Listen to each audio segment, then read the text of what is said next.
हमारे घर में आने वाली बिजली किस तरीके से आती है, कहाँ से आती है, ये बहुत सारे सवाल हमारे मन में आए दिन आते हैं।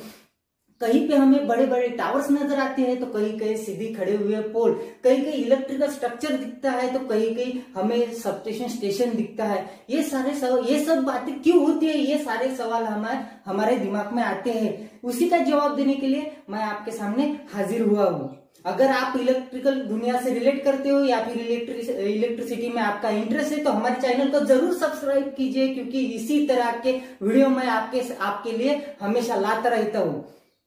तो इलेक्ट्रिसिटी हमारे घर पे कहाँ से और कैसे आती है, ये आज के वीडियो में हम जान लेते हैं।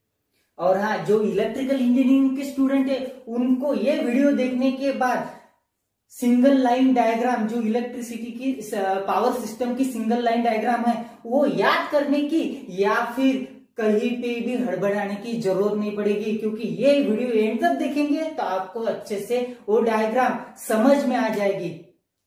तो आइए आज का वीडियो हम स्टार्ट करते हैं।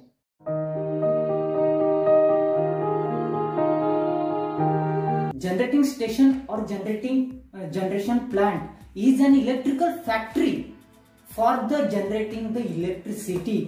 ऐसी जगह जहां पे ऐसी फैक्ट्री जहां पे इलेक्ट्रिसिटी जनरेट की जाती है उसी को हम जनरेटिंग प्लांट और जनरेटिंग स्टेशन भी बोलते हैं।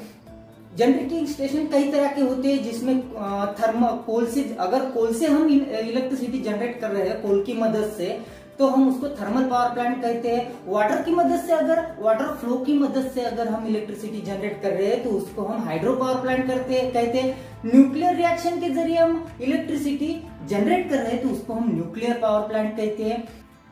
अगर हम डीजल पावर प्लांट के डीजल की मदद से अगर इलेक्ट्रिसिटी जनरेट कर रहे हैं तो उसको हम डीजल पावर प्लांट भी कहते हैं। ये डिपेंड करता है कि हम उसमें इनपुट क्या दे रहे हैं या फिर हम उसमें फ्यूल का इस्तेमाल क्या कर रहे हैं, उस पर डिपेंड करता है, उस पर इसके टाइप पड़ते हैं।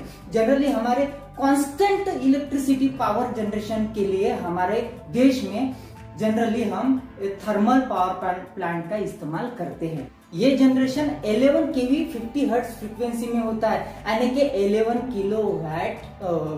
किलोवोल्ट 50 हर्ट्ज फ्रीक्वेंसी के साथ ये जनरेशन किया जाता है।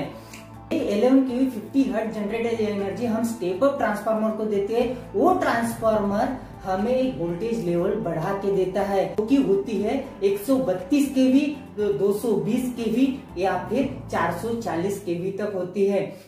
अभी रिसेंटली आए दिनों में तो इससे भी ज्यादा होते हैं, 765 तक भी ये वोल्टेज लेवल चली जाती है, एज पर ग्रिड रिक्वायरमेंट या फिर as per transmission line requirement. ये ट्रांसफार्मर स्टेप अप करता है, उस तरीके का हम ट्रांसफार्मर वहां पे इस्तेमाल करते हैं। अब बारी आती है ट्रांसमिशन लाइन की, हिस्सों में बांटी होती है। पहली नंबर है जो प्राइमरी ट्रांसमिशन लाइन, दूसरा होता है सेकेंडरी ट्रांसमिशन लाइन। तो सबसे पहले आते हैं हम प्राइमरी ट्रांसमिशन लाइन के ऊपर। प्राइमरी ट्रांसमिशन लाइन कैरी करती है वही वोल्टेज जो स्टेप अप ट्रांसफार्मर में बढ़ा के दिया है हमें, जैसे कि 132 kV, 220 kV या फिर 400 kV, यही वोल्टेज कैरी करते हैं। यही primary transmission line supply provide करती है रिसीविंग स्टेशन को। ये रिसीविंग स्टेशन पे आने के बाद ट्रांसफार्मर की मदद से 132 kV जो हमारी वोल्टेज लेवल है उसको स्टेप डाउन करके हम 33 kV यानी कि 33 kV तक लाते हैं। जो बड़े बड़े स्ट्रक्चर वाले टावर्स होते हैं ना, यही जो आपको किसी खेत में या फिर किसी रोड के साइड में जाते हुए दिखते हैं, बड़े बड़े टावर्स और बड़े बड़े केबल्स के साथ जो लाइन जाते हुए दिखते हैं, वही प्राइमरी ट्रांसमिशन लाइन है। क्योंकि उनमें वोल्टेज लेवल बहुत ज्यादा होता है, इसीलिए उनका स्ट्रक्चर भी बड़ा होता है और उनकी हाइट भी बड़ी होती है। इसी रिसीविंग स्टेशन से हम जो बिग कंज्यूमर होते हैं, यानी कि जिनको 33 kV वोल्टेज लेवल तक की रिक्वायरमेंट होती है, सप्लाई की रिक्वायरमेंट होती है, यही से हम उनको सप्लाई दे देते हैं। ये वेरी बिग कंज्यूमर्स में आते हैं, जैसे कि बड़ी बड़ी इंडस्ट्री में होता है। और यहाँ से हो जाता है हमारा सेकेंडरी ट्रांसमिशन लाइन की शुरुआत। सेकेंडरी ट्रांसमिशन लाइन क्या करती है, ये 33 केवी वोल्टेज को कैरी करती है, 33 केवी वोल्टेज को कैरी करती है और ये एनर्जी को पहुंचाती है सबस्टेशन तक। सेकेंडरी ट्रांसमिशन लाइन में भी हम टावर का ही इस्तेमाल करते हैं, लेकिन as compared to primary transmission line ये टावर स्ट्रक्चर से और हाइट से थोड़े छोटे होते हैं, क्योंकि इसमें वोल्टेज लेवल कम हो जाती है। और इसी सबस्टेशन में ट्रांसफार्मर की मदद से हम और भी ज्यादा वोल्टेज लेवल रिड्यूस करते हैं और ये लेवल आ जाती है हमारी 33 केवी से 11 केवी के ऊपर। यही से हमारा प्राइमरी डिस्ट्रीब्यूशन चालू हो जाता है। जैसे कि हमारा प्राइमरी ट्रांसमिशन लाइन, जैसे कि हमारे प्राइमरी ट्रांसमिशन लाइन थी, उसी तरीके से हमारा प्राइमरी डिस्ट्रीब्यूशन भी है। यही से हमारा प्राइमरी डिस्ट्रीब्यूशन होता है।